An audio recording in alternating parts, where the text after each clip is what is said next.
Hi,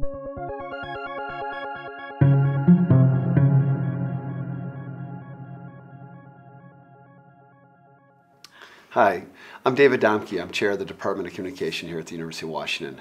We do something we call Chats with the Chair, where I get a chance to sit down with faculty, students, staff, alumni, others in the community, just asking them a set of questions and learning about their lives and the work that they do. Today I'm joined by one of our 2015 Alumni Hall of Fame inductees, Lauren Kessler. Thanks for coming in, Lauren. My pleasure, absolutely. And I wanted to start with a question. In your own work, I've heard you describe yourself as a storyteller for social change.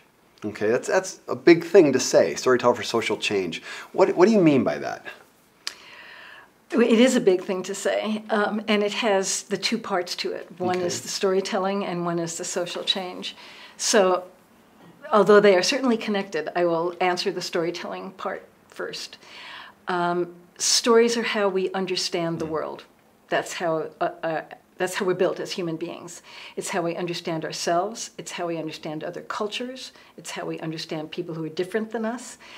And it's the heart of communication.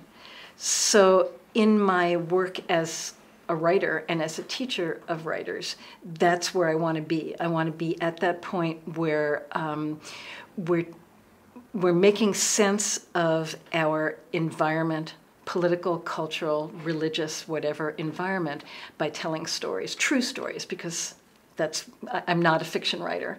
So true stories. And I think that is the way to affect social change. If you think of all of the journalists in the past, during the heyday of social change journalism, they were telling stories. You know, they were going into situations like women's prisons or like meatpacking places, sure. And they were very graphically, with descriptive language, talking about what was going on. And that is how we came to understand some of what was wrong with what was going on in American culture at that time. And that was truly storytelling for social change. And I think that is the tradition of the best of journalism, and I want to be part of that tradition. Is there a tension at all in your work between the common cultural understanding of the concept of journalism, which is this keep distance, neutrality, and the idea of bringing about social change? Or do you see, no, actually these two can merge, that traditional journalism is this?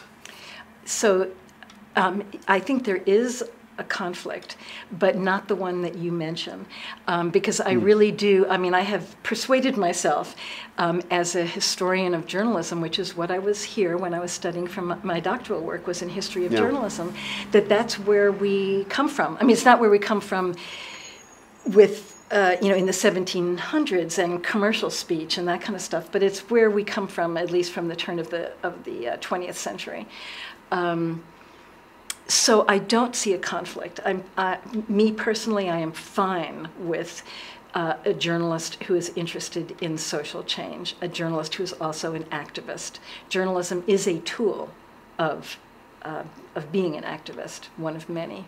Where I think is the issue, especially in the last 4 books, has been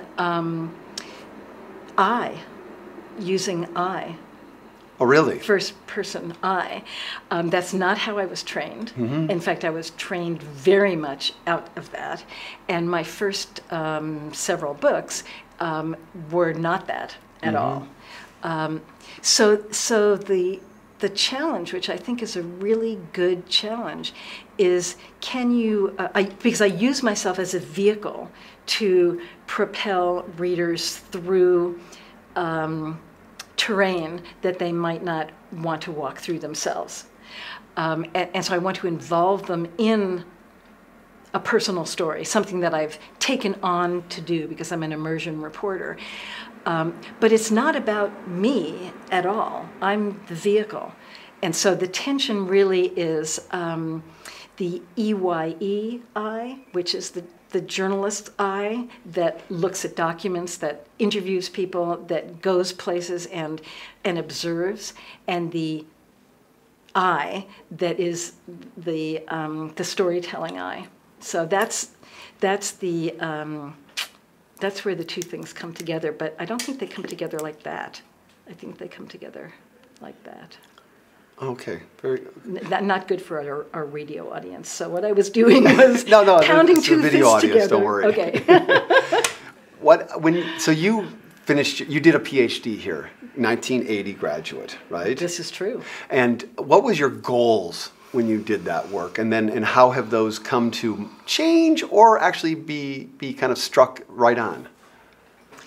That is a really interesting question, and it's something that I probably should have expected that I would be asked in this circumstance.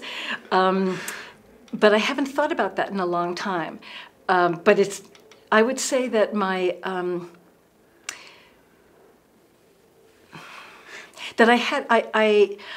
I was in love with teaching. At that point, I was in love with research, and I was in love with teaching, and I had been a journalist ever so briefly, and it was not intellectual enough for me, and it did not give me the space to do longer, in-depth work that I wanted to do. And I think there are journalists who have made that space for themselves, but I was maybe too young, or I just didn't have the knowledge to do that. I had done a master's before this, and just by circumstance, not because I even knew anything about a graduate teaching fellowship, I had gotten a graduate teaching fellowship. I didn't even apply for it. Somebody who did apply for it didn't come. And when I was in the classroom and there was this kind of just spirited conversation with people who were interested about stuff, and I could maybe, steer it in some way, or just by looking at somebody in a way I could encourage them to say something, that was pretty powerful stuff for me. And I realized that I couldn't do it at the level that I wanted to do it unless I had a Ph.D., and I wanted to go to a very good place to get one. Terrific, terrific. So could you tell us a little bit about the book you have out now? So the book that is currently out is called Counterclockwise, and it is the third book that I have written that is immersion reportage, where I'm using myself as a vehicle to, as I said before, to propel the reader through, to carry the reader through a terrain. This is about the hope and the hype of what is being called the anti-aging movement. So it's about the new science of aging, which is relatively new and very interesting and has actually quite a lot of credibility. And then the monstrously thick layer of hype and garbage that has come over it, mostly internet fueled, causing people to spend all sorts of money and do all sorts of things to stop aging, which you can't. You could, but that would mean that you would die. So that's, if you're anti-aging, what are you for? Okay. Would be the question. But when you throw all this garbage on top of what actually is a good science, it's very easy for people to say, for skeptics to just throw everything out. Sure. And for people who are too open to be too accepting for, that means that if I spend $5,000 and get these kinds of tests, it's going to help me. Yeah. I define youth as, first of all, as energy, curiosity, resilience, flexibility, creativity. So it actually has nothing to do with being bald or having gray hair. It has nothing to do with jowls. People don't like that, and if you want to spend money, you can fix that. But that's putting a mask over aging. So that's what the book was about. And what I did was I spent a year, I got everything that I could get tested, short of like having an autopsy done on Personally myself. tested. Yes, personally tested on this body. Yeah. So that I was able to determine my biological age. So the age of my arteries, the age of my mitochondria, the age of my brain, teeth, gums, etc. And then I did a bunch of things. I didn't do things that I knew were going to be harmful to me. So, but I did a bunch of things, including some stuff that I figured was not going to help at all, just to kind of test the hope and hype thing. And then I subjected myself to tests at the end. So it was a year of, I think the subtitle is my year of hypnosis, which I did do, hormones, which I did not do, and dark chocolate, which I did a lot of, and other adventures in the world of anti-aging. Wow. Now this is kind of your modus operandi, this immersion reporting, where you go in deep dive, live it personally, spend time in it, because you believe that that's the only way to really know the material and to know the people. Is that right? I believe it's certainly a way, and it seems to be the way that works for me. Okay. I don't know if it's the only way, but it's the way that works for me. And so backing it up just a little bit, when I realized this was, so my mother died of Alzheimer's, and this was a while ago. She died young. And I wrote, and I did all of the research about it, the pathology of it. And of course, she was my mother, so I saw it in front of me. When I wanted to, the book that I wrote about this, which was called Dancing with Rose. Rose is not it was not about my mother. I took a job as a bottom of the rung caregiver at an Alzheimer's facility, feeding, this is 7 years after my mother died, feeding women like my mother, changing diapers, immersing myself in their world so that I could understand it emotionally, as opposed to just as a detached researcher. And that's when I realized that that's the way that I learn, and it might be the way that other people learn. And so if I can help people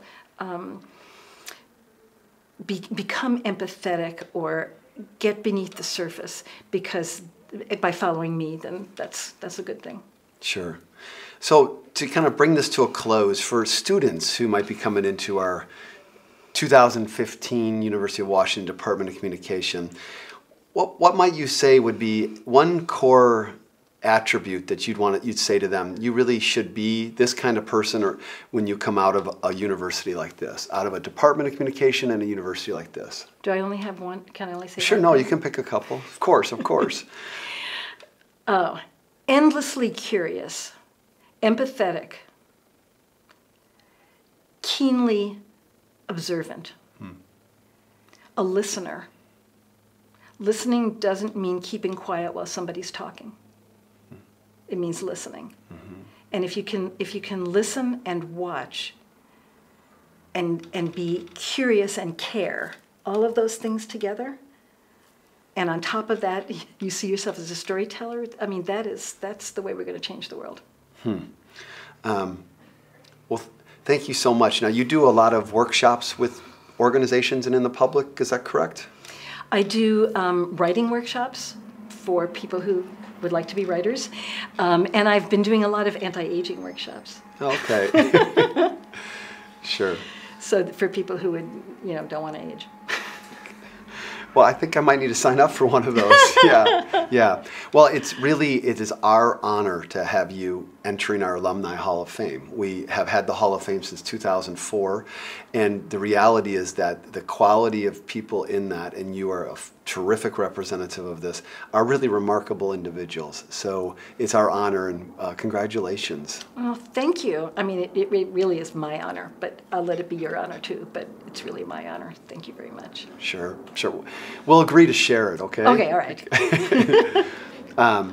I'm David Domke. I'm chair of the Department of Communication here at the University of Washington. It is one of the best things I get to do is to meet our alumni and the work that they do. We've had a chance to talk to Lauren Kessler, one of our 2015 Alumni Hall of Fame inductees. Thanks for joining us.